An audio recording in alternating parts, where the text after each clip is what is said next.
we got the call, I got the call, and I was told to come to the hospital, not to come to the hospital on my own. And so when I got to the hospital, it was wonderful. My mum was lying in a ward, and the curtains were open and not closed. And there was the sister of the ward was sitting there holding Mum's hand. And I shall always kind of have that picture of peace. And Mum was alert, and you know this sister has been sitting with her for a number of hours and had been sort of talking to her, and sort of because afterwards I knew that happened because afterwards she was telling me about my mum's childhood and my mum's life, and Mum died an hour after we got there, and she was alert, and she was, at first she was a bit agitated, but then she calmed down when she saw us, and then she waited, and I said to her, I said, my brother is on his way, and she waited for him to come, and she died within a couple of minutes of my brother getting there. It was almost like, she had, and her last thing, again, which will always kind of stay with me, her last words, she was a very funny person, my mother. And her last word was a joke, and that was kind of within sort of 5 minutes before she died. So that was really. Are you allowed to share that with us, or is it just too personal? Well, our sort of first language is French, and I always used to say our Lord's Prayer in French to my mother, and I kind of almost deliberately stumbled on sort of part of the Our Lord's Prayer, and then she would then take over and sort of end the prayer, which she did on that morning. And then I always used to say to her at night, in Creole, nous comptons toi, tu comptes moi. I love you, Mum, do you love me? And she always used to say, no. And that was her last word. And so my last word, my mum told me that she didn't love me, but it was wonderful because it was like, it was kind of something kind of usual. And then she waited for my brother to come, and then as soon as my brother came, she looked at him, she looked at me, and her eyes rolled up, and she died.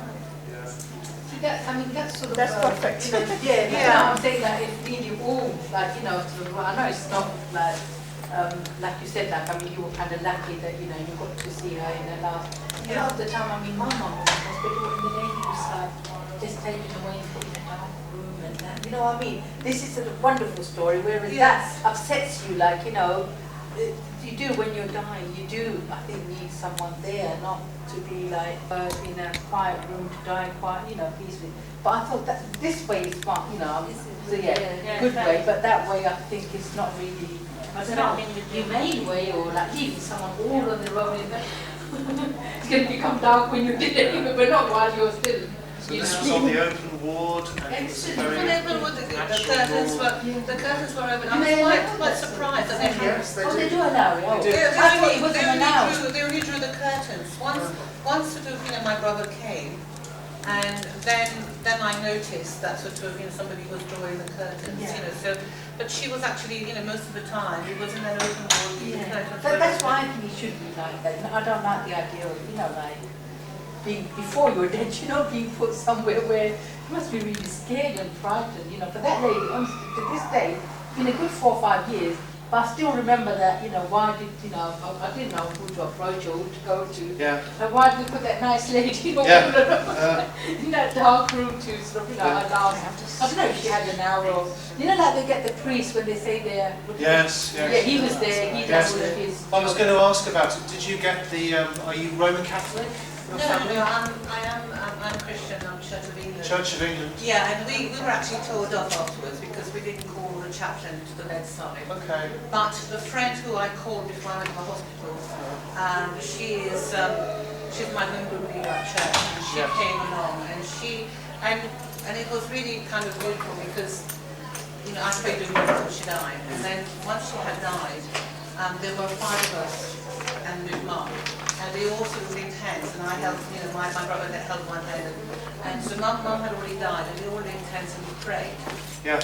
And we prayed for each other, and then we also sort of said, we actually gave over Mum. Yes. And then we left the hospital, and then afterwards, my priest said to me, but you know, you didn't call the chaplain. And I said, well, there was no need. You know, we did what had to be done. I used to be a hospital chaplain in the old days, and we always used to get, it's true, and we always used to get called when there wasn't family, actually, when there was a gap, almost. But when there was a good family presence, and people of faith and everything, then I think it wasn't needed almost, you know. It's good if just a family. And it was just a family and close Sorry. friends.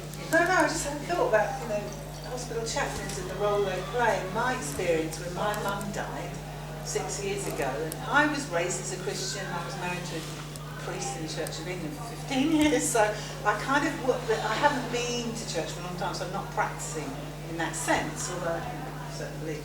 So anyway, but when my mum was dying, I really gravitated. Just so happened the hospital chaplains were great. You could listen. Which hospital was that? That was East Surrey General. East Surrey General. Believe it or not. Right. That's Okay. where my mum lived. Okay. Red Hill. Right. And because my family were, found it really hard to talk about it or listen to each other and stuff, and I couldn't kind of make it happen, you know. But he did. So having someone a bit removed from family, hearing it, I think particularly what you said about English culture and how we're all conditioned differently by the sort of culture we're raised in. And for a lot of English families, it's very, you know, it's not harder than for any other culture, but it's different. And we can't really talk about our feelings much. So he was great. So let's hear it for hospital chaplains. Yeah. I say. And there are Muslim chaplains as well. Muslim imams, But Yes. you know that, oh, that lady rabbis, said, Yes. rabbis. Yes. And, but yeah. saying Yes. that, there would be people who might get offended because those people don't believe. Yes. Oh yeah. Because Yes. I have my neighbor whose wife died of cancer, and he didn't want to talk about God. Yes. No, he doesn't have to whatsoever. though. No. Yeah. We were always very strict about, we only ever went when we were sent for.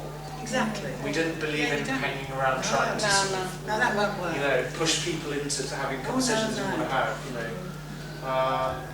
But it's It's a fine line though. it is a fine line, and it's a judgment call, really. Yeah. Between making a conversation possible, Yeah. inviting people, because I think there's always a Yeah. reticence Yeah. about introducing this, Yeah. and at the same time respecting a person's wishes, because I work in a children's hospice, and there's very often some kind of what I call protection racket going, where if children are old enough and cognitive enough, they know that they're perhaps at the end of their life, that they're protecting mum and dad. Mum and dad are saying, please don't talk to them about it. You know, they don't really know, and of course as mum and dad we want to protect them.